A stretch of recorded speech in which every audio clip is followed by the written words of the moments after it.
નમસ્કાર વિદ્યાર્થી મિત્રો, હું છું ધવલ. સ્વાગત કરું છું આપણી આ યુટ્યુબ ચેનલ એજ્યુ એન્જલ પર. મિત્રો, આજના વિડીયોમાં આપણે ગુજરાત પાક્ષિકના ઇમ્પોર્ટન્ટ એવા એપ્રિલ મહિનાના અંક 2ની વાત કરવાના છીએ. ટોટલ 52 જેટલા પેજ હતા આ અંકમાં. એનું શોર્ટ લિસ્ટ કરીને મેં 5 જ પેજમાં, બરોબર છે, જે ઇમ્પોર્ટન્ટ જે પરીક્ષાલક્ષી હોય એ અલગ તારવીને લખેલું છે. તો વિડીયોને એન્ડ સુધી જોજો, કારણ કે આગામી સ્પર્ધાત્મક પરીક્ષામાં આ વિડીયો તમને ઉપયોગી સાબિત થશે, બરોબર છે. તો વિડીયોને હવે આપણે સ્ટાર્ટ કરીએ. સૌથી પહેલો પોઈન્ટ છે મોકર સાગર જળ પ્લાવિત ક્ષેત્ર. ક્યાં આગળ આવેલું છે? તો પોરબંદર ખાતે આવેલું છે. તો શા માટે આ પોઈન્ટ લખેલો છે એમાં? તો મોકર સાગર જળ પ્લાવિત ક્ષેત્ર છે ત્યાં આગળ 200 કરોડના ખર્ચે પ્રવાસન સ્થળ તરીકે વિકસાવવામાં આવી રહ્યું છે, બરોબર છે. ત્યારબાદ છે catch the rain. Catch the rain Sujalam Sufalam જળ અભિયાન 2.0. આ જે છે એનો રાજ્યવ્યાપી પ્રારંભ થઈ ગયો છે, બરોબર છે. ક્યાં આગળથી? તો દવાડા, મહેસાણા ખાતેથી. ઇમ્પોર્ટન્ટ છે, યાદ રાખજો કે ભાઈ catch the rain Sujalam Sufalam જળ અભિયાન 2.0 નો પ્રારંભ ક્યાંથી થયો? તો દવાડા, મહેસાણા ખાતેથી, બરોબર છે. અને આ જે જળ અભિયાન છે એ 4 એપ્રિલથી 31 મે સુધી ચાલવાનું છે. અને 2020માં અને 2021માં પ્લેટિનમ અને ગોલ્ડ કેટેગરીમાં સ્કોચ એવોર્ડ પણ આ અભિયાને જીતેલો છે, બરોબર છે. આ જે સુજલામ સુફલામ જળ અભિયાન છે કેચ ધ રેન એ 2018થી શરૂ કરવામાં આવેલો છે અને આ વખતે 2.0નો રાજ્યવ્યાપી પ્રારંભ થઈ ચૂક્યો છે. ત્યારબાદ છે બીજ સંશોધન કેન્દ્રનો શિલાન્યાસ કરવામાં આવ્યો છે. ક્યાં આગળ? તો કલોલ ખાતે, બરોબર છે. કલોલનું જે ઇફકો છે ત્યાં આગળ આ બીજ સંશોધન કેન્દ્રનું ઉદ્ઘાટન, બરોબર છે, કરવામાં આવ્યું છે. કોના દ્વારા? અમિત શાહ દ્વારા, બરોબર છે. અને ઇફકોના માતૃ એકમ છે, બરોબર છે. ઇફકો જે છે એની સુવર્ણ જયંતિ નિમિત્તે આ બીજ સંશોધન કેન્દ્રનો શિલાન્યાસ કરવામાં આવેલો છે. સુવર્ણ જયંતિ મતલબ 50 વર્ષનો સમયગાળો પૂરો થઈ ચૂક્યો છે. 1975માં ઇફકોની સ્થાપના કરવામાં આવી હતી, બરોબર છે.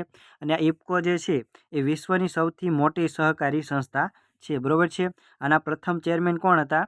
તો યુવરાજ, બરોબર છે, યુવરાજ ઉદય ભાનસિંહ જે છે એના પ્રથમ ચેરમેન હતા. અને વર્તમાન અધ્યક્ષ કે ઇફકોના તો દિલીપ સંઘાણી છે. કોણ છે? દિલીપ સંઘાણી. ત્યારબાદ જોઈએ નેક્સ્ટ પોઈન્ટ. બહુ ઝાઝું, બરોબર છે, આમાં કન્ટેન્ટ આપ્યું હતું માધવપુરના મેળાનું, બરોબર છે. તો એના વિશે વાત કરીએ તો માધવપુરનો મેળો જે છે એ પોરબંદર ઘેડ વિસ્તારમાં ભરાય છે. અને આ જે છે રામનવમીના દિવસે, મતલબ કે ચૈત્ર સુદ નોમથી તેરસ સુધી, બરોબર છે, મતલબ કે 5 દિવસ આ મેળો ચાલતો હોય છે. અને ભગવાન શ્રી કૃષ્ણ અને રૂકમણીજીના લગ્ન માટે આ જાણીતો મેળો છે, બરોબર છે. અને જે કન્યા પક્ષ છે એને ઘરાતી નામે ઓળખવામાં આવે છે, બરોબર છે. આ જે મેળો છે એ એક ભારત શ્રેષ્ઠ ભારતનું સુંદર ઉદાહરણ પૂરું પાડે છે. આ પૂર્વ અને પશ્ચિમનો ગાઢ, બરોબર છે, સંબંધ આપણે, બરોબર છે, એમ કેવું હોય તો કહી શકાય કે ભાઈ ગુજરાત જે છે એ પૂર્વ પશ્ચિમનું અને પૂર્વ સાઈડનું અરુણાચલ પ્રદેશ એને એક કરતો આ મેળો છે, બરોબર છે. અરુણાચલ પ્રદેશના મિશ્મી જનજાતિના ભીષ્મક રાજાની પુત્રી જે છે એ રૂકમણીજી છે, બરોબર છે. આ બધું આ રીતનું આમાં છે. ત્યારબાદ છે માધવરાયજીનું મંદિર જે છે એ 1840માં બન્યું હતું. જે નવું બન્યું એ 1840માં બન્યું હતું. પોરબંદરના રાજમાતા રૂપાળીબા દ્વારા આ બનાવવામાં આવ્યું છે. આવો ઉલ્લેખ એ નાના શિલાલેખમાં મળે છે. શ્રી રામ અને શ્રી કૃષ્ણ બંનેના ભક્તિ અને પરંપરાનું સંગમનું પ્રતીક એટલે કે આ માધવપુરનો મેળો, મતલબ કે શ્રી રામ ભગવાનની રામનવમી અને ભગવાન શ્રી કૃષ્ણના લગ્ન આ બે એક જ સંયોગ આ એક જ દિવસે થયેલું છે. અને પોરબંદર ખાતે બીચ સ્પોર્ટ્સ, બરોબર છે, પણ યોજવામાં આવે છે.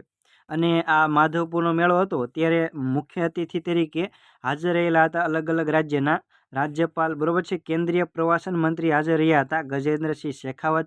અરુણાચલ પ્રદેશના રાજ્યપાલ કેવલ્ય ત્રિવિક્રમ પટનાયક કે જે એક્સ, બરોબર છે, લેફ્ટનન્ટ જનરલ હતા.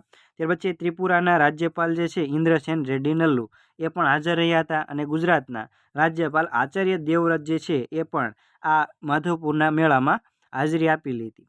ત્યારબાદ છે આ મેળામાં 9 જેટલા રાજ્યોના વિવિધ હસ્તકલા હાટ જે છે એ ભરાણા હતા. અને ઇમ્પોર્ટન્ટ કે ભાઈ કદમકુંડ, બરોબર છે, આ પોરબંદરમાં કદમકુંડ આવેલો છે. એ ખુદ રૂકમણીજીની ઈચ્છાથી આ નિર્માણ પામેલો છે, બરોબર છે. કદમ નામના વૃક્ષ ઉપરથી આનું નામ કદમકુંડ નામ પાડવામાં આવ્યું છે. અને બ્રહ્મકુંડ પણ પોરબંદર ખાતે જ આવેલો છે.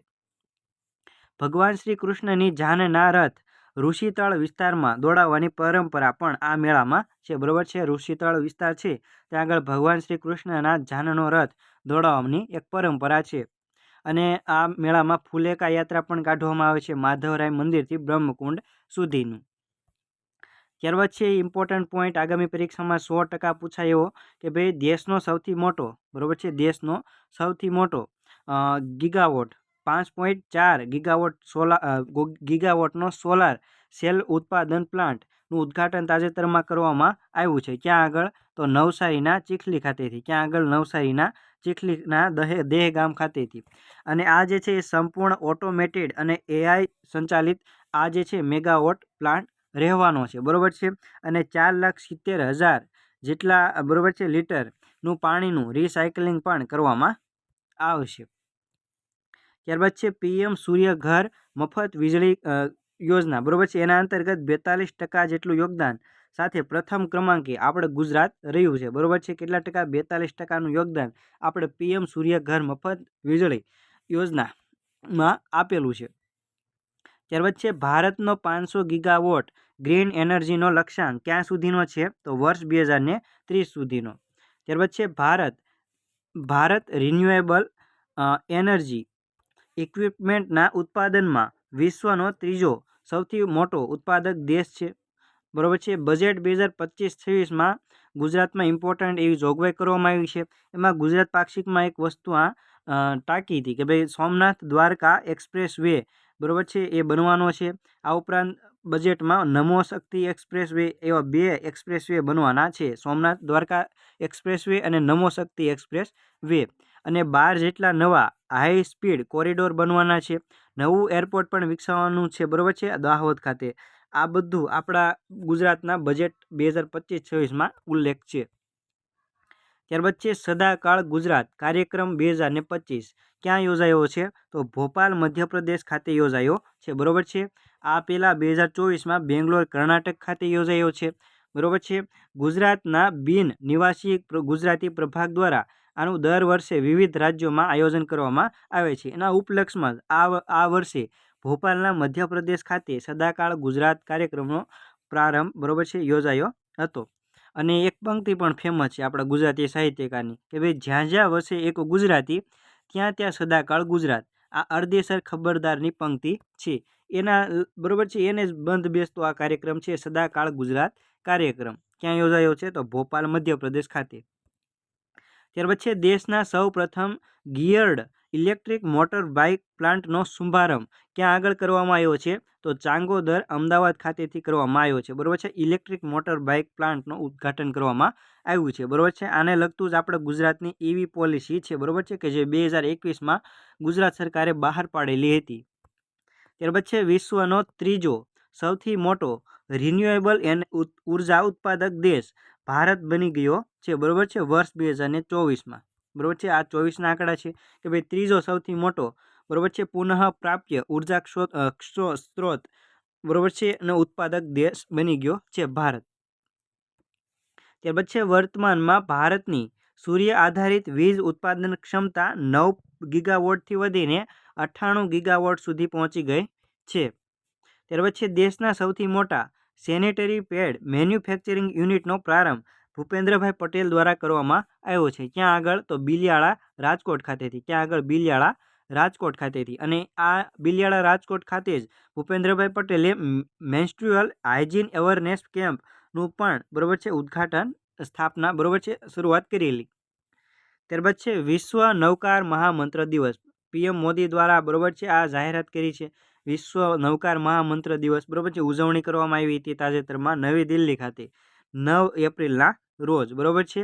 અને આત્મશુદ્ધિકરણનો આ મંત્ર મતલબ કે નૌકાર મહામંત્ર જીતો મતલબ કે જૈન ઇન્ટરનેશનલ ટ્રેડ ઓર્ગેનાઇઝેશન વતી CM ભૂપેન્દ્રભાઈ પટેલ દ્વારા ફિલાટેલિક ટપાલ કવરનું વિમોચન કરવામાં આવ્યું હતું આ દિવસ નિમિત્તે, બરોબર છે, વિશ્વ નૌકાર મહામંત્ર દિવસ નિમિત્તે.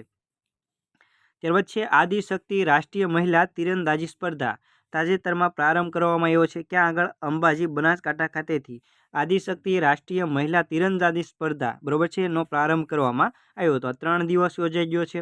3 કેટેગરીમાં આ સ્પર્ધા યોજાણી હતી. 28 રાજ્યોના 550થી પણ વધારે યુવા નારી તીરંદાજોએ આમાં ભાગ લીધો હતો. શા માટે આ બરોબર છે યોજવામાં આવ્યું હતું? તો આપણને બધાને ખ્યાલ છે કે ભાઈ વર્ષ 2036નો ઓલિમ્પિક આપણા ગુજરાતમાં યોજાવાનો છે. ભારતના ગુજરાતમાં આપણે યોજાવાનો છે. બરોબર છે. એના જ બરોબર છે ગુજરાત સરકારની નેમ છે કે ભાઈ ભાગ લઈ શકે એના માટે આ બરોબર છે પહેલ શરૂ કરવામાં આવી છે કે ભાઈ આદિશક્તિ રાષ્ટ્રીય મહિલા તીરંદાજી સ્પર્ધા. ત્યારબાદ છે ગેટ 2025 બરોબર છે. વાર્ષિક ટ્રેડ એક્સપો ક્યાં આગળ યોજાઈ ગયો છે? તો અમદાવાદ ખાતે યોજાઈ ગયો છે. GCCI દ્વારા આનું આયોજન કરવામાં આવ્યું હતું. બરોબર છે. GCCIના સ્થાપક કોણ હતા? તો કસ્તુરભાઈ લાલભાઈ હતા. બરોબર છે. અને આ ગેટ 2025ની થીમ શું હતી? તો ગુજરાત વિઝન ગ્લોબલ એમ્બિશન. શું હતું? Gujarat vision global ambition. ત્યારબાદ છે રત્નસિંહજી મહિડા મેમોરિયલ એવોર્ડ. બરોબર છે. એ અર્પણ કરવામાં આવ્યો છે. પહેલી જ વાર છે. આ રત્નસિંહ મહિડા કોણ હતા? તો રાજપીપળા નર્મદાના પ્રતિષ્ઠિત સમાજ સુધારક, શિક્ષણવિદ, આદિવાસી કલ્યાણનું આખું એનું જીવન સમર્પિત કરી દીધું તો રત્નસિંહજી મહિડાએ. બરોબર છે. એના જ માટે એની જ યાદમાં આ રત્નસિંહજી મહિડા મેમોરિયલ એવોર્ડ શરૂઆત કરવામાં આવી છે. આ વખતે જે છે એ કોને આપવામાં આવ્યો છે? તો મધુકર પાડવી, ડૉક્ટર મધુકર પાડવી અને ડૉક્ટર એસ પ્રસન્નાને આપવામાં આવેલો છે. બરોબર છે. આ ડૉક્ટર મધુકર પાડવી જે છે એ બિરસા મુંડા ટ્રાઇબલ યુનિવર્સિટી રાજપીપળાના વાઇસ ચાન્સેલર છે અને એસ પ્રસન્ના છે એ આંધ્રપ્રદેશ યુનિવર્સિટીના પ્રથમ મહિલા આદિવાસી વાઇસ ચાન્સેલર છે. આ બેને આ રત્નસિંહજી મહિડા મેમોરિયલ એવોર્ડ એનાયત કરવામાં આવેલો છે. ત્યારબાદ છે નર્મદા મૈયા પરિક્રમા. બરોબર છે શરૂ થઈ છે અને આ ચૈત્ર મહિનામાં આ શરૂ થઈ છે અને રામપુર ઘાટ ખાતે પરિક્રમા માટે સુવિધાનું નિરીક્ષણ ભૂપેન્દ્રભાઈ પટેલ દ્વારા કરવામાં આવ્યું છે. ત્યારબાદ છે દહેજ PCPIR ને મળશે વધુ સુદૃઢ કનેક્ટિવિટી. બરોબર છે. આ દહેજ PCPIR શું છે? તો petroleum chemicals petrochemicals investment region છે. બરોબર છે. દેશના 4 PCPIRમાં નો એક આ દહેજ PCPIR છે. બરોબર છે. આ એનું શા માટે કનેક્ટિવિટી આની બરોબર છે સુદૃઢ કરવા માટે ચર્ચામાં છે. ભરૂચ અને દહેજ રોડ પર 6 લેનનો એલિવેટેડ કોરિડોર જે છે એ બરોબર છે બનાવવાનો છે. એટલા માટે આ ચર્ચામાં છે. ત્યારબાદ છે ભારત ભાગ્ય વિધાતા રાષ્ટ્ર પ્રથમ કાર્યક્રમ યોજાયો છે અમદાવાદ ખાતેથી. બરોબર છે. આપણા રાજ્યના રાજ્યપાલ અને ભૂપેન્દ્રભાઈ પટેલે હાજરી આપેલી હતી અને આ કાર્યક્રમમાં feeling pride of India 2025 award આપવામાં આવ્યો હતો. આ એવોર્ડ કોને આપવામાં આવે છે? તો દેશની સંસ્કૃતિ સમૃદ્ધિના જતન ઉપરાંત સમાજ સેવા, કલા, રમત જગત, વૈજ્ઞાનિક અને આધ્યાત્મિક ક્ષેત્રે વિશિષ્ટ યોગદાન આપનારને આ એવોર્ડ આપવામાં આવે છે. Feelings pride of India award. ત્યારબાદ છે ડૉક્ટર બાબા સાહેબ આંબેડકરની 134મી જન્મજયંતિની ઉજવણી કરવામાં આવી છે 14 એપ્રિલના રોજ. બાબા સાહેબ આંબેડકરનો જન્મ 1891માં થયેલો, 14 એપ્રિલ 1891માં. પણ તમને એમ કહેવા માગું છું કે ભાઈ ગુજરાતનું જે આ પાક્ષિક છે અને ગુજરાતના મોટાભાગના ડેટા છે, મોટાભાગની વેબસાઇટ ગુજરાતનું માહિતી ખાતું એ 134મી જન્મજયંતિનો ઉલ્લેખ કરે છે અને ભારત સરકારનું માહિતી ખાતું છે PIB અને ઉપરાંત બરોબર છે ઇન્ડિયન એક્સપ્રેસ છે, હિન્દુ છે, એ બધા 135મી જન્મજયંતિ લખે છે. બરોબર છે. જે સેન્ટ્રલ ઇન્ટરનેશનલ લેવલે છે એ 135મી લખવામાં આવે છે અને ગુજરાતનું જે ખાતું છે 134મું લખે છે. તો જ્યારે પણ પરીક્ષામાં પ્રશ્ન પૂછાય તો સૌથી પહેલાં આપણે 134મું પ્રશ્ન હોય તો 134ને પ્રાધાન્ય આપશું કારણ કે ગુજરાત પાક્ષિકમાં 134નો ઉલ્લેખ કરવામાં આવેલો છે અને 135 હોય તો 135 પણ ટીક કરી શકાય છે અને બંને હોય તો કોઈ પણ તમે ટીક કરીને આવો કારણ કે આમાં વાંધા અરજી થવાની પૂરેપૂરી સંભાવના છે કારણ કે બંને ઓફિશિયલ સોર્સના ડેટા છે. બરોબર છે. એટલે 134 પહેલાં સૌથી પહેલાં પ્રાધાન્ય આપવું હોય તો. ત્યારબાદ છે ચેટીચાંદ. એ શું છે? તો ચેટીચાંદ છે એ સિંધી લોકોનું નવું વર્ષ છે. શું છે? સિંધી લોકોનું નવું વર્ષ. ત્યારબાદ છે NSFDC. એનું પૂરું નામ શું છે? તો national scheduled finance and development corporation. બરોબર છે. શું છે? National scheduled finance and development corporation. ત્યારબાદ છે ડૉક્ટર સવિતા આંબેડકર આંતરજ્ઞાતીય લગ્ન સહાય યોજનામાં 1.5 લાખનો વધારો કરીને 2.5 લાખની સહાય આપવામાં આવશે, બરોબર છે।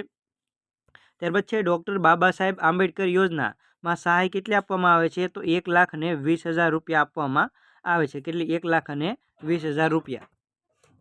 ત્યારબાદ છે PMAGY મતલબ કે પ્રધાનમંત્રી આદર્શ ગ્રામ યોજના। પ્રધાનમંત્રી આદર્શ ગ્રામ યોજના જે છે એ વર્ષ 2023-24માં ગુજરાતમાં કુલ 25 ગામોને આદર્શ ગ્રામ તરીકે જાહેર કરવામાં આવેલા છે। કેટલા? 25 જેટલા ગામને આદર્શ ગ્રામ તરીકે 2023-24માં જાહેર કરવામાં આવેલા છે। આ યોજનાનો ઉદ્દેશ્ય શું છે કે ભાઈ જે ગામોમાં અનુસૂચિત જાતિની વસ્તી 50%થી વધુ હોય તે ગામની પસંદગી કરીને એનો વિકાસ અને એનો સુધારો કરવાનો છે। ત્યારબાદ છે ભજન રત્ન હેમંત ચૌહાણનો એક લેખ આપેલો હતો ગુજરાત પાક્ષિકમાં। આપણે એમાં એટલી વસ્તુ યાદ રાખવાની કે ભાઈ તેમને 2013માં પદ્મશ્રી એવોર્ડથી સન્માનિત કરવામાં આવ્યા છે અને વર્ષ 2012માં સંગીત નાટક અકાદમી દિલ્હીનો અકાદમી રત્ન એવોર્ડથી સન્માનિત કરવામાં આવેલા છે અને તેમના યુકેના બરોબર છે વર્લ્ડ બુક ઓફ રેકોર્ડથી નવાજવામાં આવેલા છે હેમંત ચૌહાણને। ત્યારબાદ છે ટાંગલિયા વણાટકામ। ટાંગલિયા વણાટકામ છે એ સુરેન્દ્રનગરનું પ્રખ્યાત છે અને ત્યાંના પણ લવજીભાઈ પરમાર છે એના માટે જાણીતા છે ટાંગલિયા વણાટ કલા માટે। અને આ 700 વર્ષ જૂની કલા છે ટાંગલિયા વણાટ કલા અને આ ટાંગલિયા વણાટ કલા છે એને જીઆઈ ટેગ 2009માં આપવામાં આવેલો। ક્યારે? 2009માં। ત્યારબાદ છે કાનજીભાઈ રાઠોડ। કાનજીભાઈ રાઠોડનું નામ શાના માટે જાણીતું છે? તો સિનેમા જગતનું એક મોટું નામ છે કાનજીભાઈ રાઠોડ અને એ નવસારીના છે અને હિન્દી અને ગુજરાતી ફિલ્મોમાં ઘણું બધું યોગદાન આપેલું છે। અને કાનજીભાઈ રાઠોડ છે એક કોનો વાંક કનૈયાલાલ મુનશીની એક બરોબર છે કોનો વાંક નામની કૃતિ છે એના ઉપરથી ફિલ્મ દિગ્દર્શિત કરેલી છે, દિગ્દર્શન કરેલું છે। ત્યારબાદ છે ગુજરાતની પહેલી મૂંગી ફિલ્મ કઈ હતી? તો રાજા હરિશ્ચંદ્ર। કઈ હતી? રાજા હરિશ્ચંદ્ર કે જે 1913માં રિલીઝ થઈ હતી। ત્યારબાદ છે એઆઈ આધારિત ઉદ્યોગોને વેગ આપવા માટે સેન્ટર ઓફ એક્સિલન્સની સ્થાપના કરવામાં આવી છે। એઆઈ આધારિત ઉદ્યોગને બરોબર છે ઉદ્યોગને વેગ આપવા માટે સેન્ટર ઓફ એક્સિલન્સની સ્થાપના ગાંધીનગરના ગિફ્ટ સિટી ખાતેથી કરવામાં આવેલી છે અને હાલમાં કેટલામી 15મી વિધાનસભા ચાલી રહી છે, બરોબર છે। કેટલામી? 15મી વિધાનસભા 2002 એમાં સુધારો કરવામાં આવ્યો તો 2021 અને 22માં અને રાષ્ટ્રીય સન્માન અધિનિયમ 1971માં। આ બેની માર્ગદર્શિકા ગુજરાત પાક્ષિકમાં દર્શાવેલી છે કે ભાઈ પોલિએસ્ટર ફેબ્રિક અને મશીનથી બનાવેલા રાષ્ટ્રધ્વજને મંજૂરી હતી અને હાલમાં હાથથી કાતેલા વણેલા મશીનથી બનેલા ઊન અને સિલ્ક ખાદીના કાપડમાંથી રાષ્ટ્રધ્વજ જે છે એ માન્ય ગણાય છે। તમામ દિવસે અને પ્રસંગે રાષ્ટ્રધ્વજ જે છે એ ફરકાવી શકાય છે અને ખાસ કે ભાઈ ગરિમા અને સન્માન જળવાવું જોઈએ રાષ્ટ્રધ્વજનું, બરાબર છે। ખુલ્લામાં કોઈ પણ ફરકાવી શકે અને ઘરે પણ પ્રદર્શિત કરી શકાય છે, રાત હોય કે દિવસ, બરાબર છે। ત્યારબાદ છે ફાટેલો અને અથવા ગંદો રાષ્ટ્રધ્વજ છે એ પ્રદર્શિત ન કરવો જોઈએ। વાહન પર માત્ર રાષ્ટ્રપતિ, ઉપરાષ્ટ્રપતિ, વડાપ્રધાન જેવા હોદ્દા છે રાજ્યપાલ જેવા એની સિવાય કોઈ વાહન ઉપર રાષ્ટ્રધ્વજ લગાવી શકશે નહીં, બરાબર છે। અને રાષ્ટ્રધ્વજ છે એ લંબચોરસ અને કોઈ પણ કદનો હોઈ શકે છે પરંતુ એનો જે ગુણોત્તર છે એ 3:2નો હોવો જોઈએ। મતલબ કે લંબાઈ જે છે એ 3 મીટર અને પહોળાઈ જે છે 2, બરાબર છે। લંબાઈ 2 અને પહોળાઈ 3 હોવી જોઈએ। આમાં તમે કોઈ પણ બરાબર છે માપનો રાખી શકો છો પણ આ ગુણોત્તર જળવાવો જોઈએ ફરજિયાત, બરાબર છે। આદરણીય સ્થિતિમાં ફરકાવો જોઈએ, એકલો ફરકાવો જોઈએ, અન્ય ધ્વજ સાથે આને ફરકાવો જોઈએ નહીં રાષ્ટ્રધ્વજને। અને અડધી કાઠીએ પણ ન ફરકાવો જોઈએ। જ્યારે કોઈ બરાબર છે ઉપરથી કેન્દ્ર સરકારનો આદેશ ના આવે ત્યાં સુધી કોઈએ બરાબર છે અડધી કાઠીએ ન ફરકાવો જોઈએ। જ્યારે કોઈ મહાન વ્યક્તિનું નિધન થાય ત્યારે આ બરાબર છે શોક પાળવા માટે અડધી કાઠીએ રાષ્ટ્રધ્વજ ફરકાવવામાં આવતો હોય છે। ત્યાર પછી ધ્વજથી ઊંચો અને સમાન બીજો કોઈ ધ્વજ લહેરાવો જોઈએ નહીં। આ બધી જે છે જોગવાઈ ધ્વજ સંહિતા, રાષ્ટ્રધ્વજ સંહિતા 2002 અને આ ઉપરાંત બરાબર છે રાષ્ટ્રીય સન્માન અધિનિયમ 1971ની જોગવાઈ છે એમાં સુધારો કરવામાં આવ્યો હતો। ત્યારબાદ છે રાજ્યમાં પર્યાવરણ સંરક્ષણના વિવિધ પ્રયાસો કરતા પ્રકૃતિ પ્રેમીઓને ક્લાઇમેટ ચેન્જ પુરસ્કાર 2024-25થી સન્માનિત કરવામાં આવ્યા છે, બરાબર છે. કોના દ્વારા? મુળુભાઈ બેરા દ્વારા ગાંધીનગરમાં. ત્યાર પછી ગુજરાત મહેસૂલ વિભાગનો નિર્ણય છે કે ભાઈ ખેતી માટે, બરાબર છે, ખેતી હેતુ માટેની નવી અવિભાજ્ય કે પ્રતિબંધિત શરતની જમીનો જૂની શરતની ગણાય છે, બરાબર છે. અમુક નવી શરતો હતી કે ભાઈ પૂર્વ મંજૂરી લેવી પડે કલેક્ટરની, આ ને તેને એવું બધું હતું, એ બરાબર છે, એને હવે પાલન ન કરો, એના માટે એના બદલામાં જૂની શરતોનું તમે પાલન કરો, એવું ગુજરાત મહેસૂલી ખાતાનો નિર્ણય છે. ત્યાર પછી ખેડૂતો પાસેથી લઘુત્તમ ટેકાના ભાવે ખરીદી સીધી કરવાની ચાલુ થઈ છે, બરાબર છે. MSP, બરાબર છે, મિનિમમ સપોર્ટ પ્રાઇસથી ગુજરાત સરકારે, બરાબર છે, ખરીદી કરવાની શરૂઆત કરી છે. પાક કયા કયા છે? મકાઈ, બાજરી, જુવાર અને રાગી. આની નોંધણી જે છે એ 1 થી 30 એપ્રિલ 2025 સુધીમાં કરવામાં આવે છે સ્થાનિક ગ્રામ્ય કક્ષાએ, બરાબર છે. અને ખરીદી જે છે 1 મેથી ચાલુ થવાની છે અને 15 જુલાઈ સુધી આ ખરીદી કરવામાં આવશે ગુજરાત સરકાર દ્વારા લઘુત્તમ ટેકાના ભાવે. ત્યારબાદ છે જીપી દ્રષ્ટિ પ્રોજેક્ટ. જીપી દ્રષ્ટિ પ્રોજેક્ટ છે ગુજરાતના પોલીસ ખાતા દ્વારા, બરાબર છે, પોલીસ વિભાગ દ્વારા આ જીપી દ્રષ્ટિ પ્રોજેક્ટ શરૂ કરવામાં આવ્યો છે. આ જીપી દ્રષ્ટિનું પૂરું નામ શું છે? તો Gujarat police drone response and arrival surveillance ટેક્ટિકલ intervention, બરાબર છે. આ એનું ફૂલ ફોર્મ છે. ફૂલ ફોર્મ તો નહીં પૂછાય, પણ તમે યાદ રાખજો, D4 શું થાય? ડ્રોન, બરાબર છે. મતલબ કે જે પણ ઘટના બની હોય એનો રિસ્પોન્સ ટાઈમ ઘટાડવા અને રિસ્પોન્સને વધુ અસરકારક બનાવવા આ ગુજરાત સરકારે પહેલ રજૂ કરી છે. અને આમાં ડ્રોનનો ઉપયોગ કરવામાં આવશે. શેનો? ડ્રોનનો. ખાસ આ વર્ડ યાદ રાખજો, D4 drone. Gujarat police drone, બરાબર છે, ડ્રોનથી જલ્દી, બરાબર છે, કેસ અને રિસ્પોન્સ ઘટાડી શકે એના માટે પહેલ શરૂ કરવામાં આવી છે. પહેલા તબક્કામાં 4 શહેરનો સમાવેશ કરવામાં આવ્યો છે. અમદાવાદ, સુરત, વડોદરા અને રાજકોટના 33 પોલીસ સ્ટેશનોનો સમાવેશ કરવામાં આવેલો છે.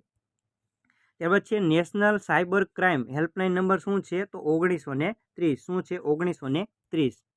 ત્યારબાદ છે વર્લ્ડ હેલ્થ ઓર્ગેનાઇઝેશને ગુજરાતમાં global traditional medicine centre GTMC ની સ્થાપના કરેલ છે. ક્યાં આગળ? તો જામનગર ખાતે કરવામાં આવેલ છે. આ તો જૂનું છે પણ આ ક્યારેક જીકેમાં હજુ પૂછાય છે એટલે લઈ લીધું છે. ત્યારબાદ છે કુંવરબાઈનું મામેરું યોજના જે છે એ વર્ષ 2021થી શરૂઆત કરવામાં આવી છે, બરાબર છે, વર્ષ 2021માં. આમાં ગરીબ પરિવારોની દીકરીઓને લગ્ન પ્રસંગે કેટલી સહાય આપવામાં આવે છે? તો 12,000 રૂપિયાની સહાય આપવામાં આવે છે. કેટલી? 12,000 રૂપિયા આપવામાં આવે છે.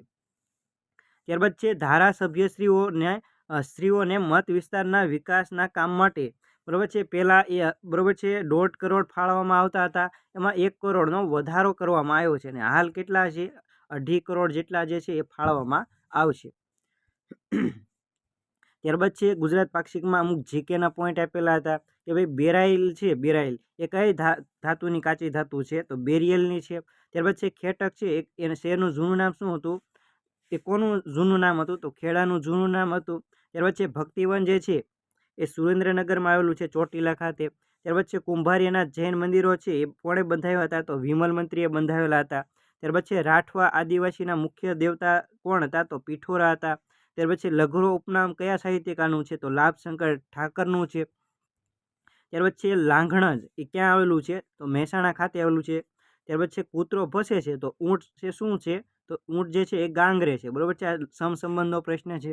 ત્યાર પછી નૌકાદળના વડા જે છે એને એડમિરલ કહેવાય છે. મહિષાસુરનું ચિત્ર કોણે દોર્યું છે? તો તૈયબ મહેતાએ દોર્યું છે. પૃથ્વીરાજ રાસો મહાકાવ્ય કોણે રચ્યું છે? તો ચંદબરદાએ રચેલું છે. ત્યાર પછી ગુજરાતનું સૌ પ્રથમ ટીવી સ્ટેશન ક્યાં, બરાબર છે, શરૂ કરવામાં આવ્યું હતું? તો પીજ ખેડા ખાતે શરૂ કરવામાં આવ્યું હતું. ત્યાર પછી મૂળ ગુજરાતના ચોરવાડના લોકનૃત્યનું નામ શું છે? તો ટિપ્પણી છે. ત્યાર પછી જય જગતનો નારો કોણે આપ્યો છે? તો વિનોબા ભાવે આપ્યો છે. ત્યાર પછી ઠોઠ નિશાળીઓ તરીકે કોનું ઉપનામ છે? તો બકુલ ત્રિપાઠીનું છે, બરાબર છે. તો મિત્રો આ હતો આજનો વિડીયો. જો વિડીયો તમને ઉપયોગી લાગ્યો હોય તો આ વિડીયોને લાઇક કરી દેજો, તમારા મિત્રો જોડે શેર કરી દેજો અને આવા જ વધુ વિડીયો જોવા હોય તો આપણી ચેનલને સબસ્ક્રાઈબ કરી દેજો, બરાબર છે. મળીએ નેક્સ્ટ વિડીયોમાં. ત્યાં સુધી સૌને જય હિન્દ, જય ભારત, વંદે માતરમ.